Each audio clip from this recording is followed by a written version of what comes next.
know you're not able to understand this, so I have a small demonstration for you. Now, this is what we have brought it for you. This is your abdominal wall. If you see very carefully, this is your external oblique aponeurosis. You flip it down. This is your internal oblique muscle. This happens to be your fascia your transverse abdominis muscle. This happens to be your fascia transversalis.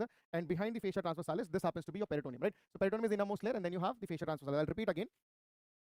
This happens to be your external oblique muscle, that is external oblique aponeurosis here. See this opening which is present here, this is your superficial inguinal ring, and from here the inguinal canal starts, right? Now, if I remove the external oblique muscle, what do you have in here? You have the internal oblique muscle. If I remove the internal oblique muscle, what do you have? You have the transverse abdominis muscle. If I flip the transverse abdominis muscle up, what do you have? You have the fascia transversalis. Then there's a defect in this fascia transversalis. This defect in the fascia transversalis is your deep inguinal ring, and you see the internal oblique muscle as well as your transverse abdominis together, they form into a tendon. They're like the fused tendon, and this is what we call as the conjoined tendon, right? Now this is going to arch on the, whatever the content is going to move inside the, inguinal canal. Clear?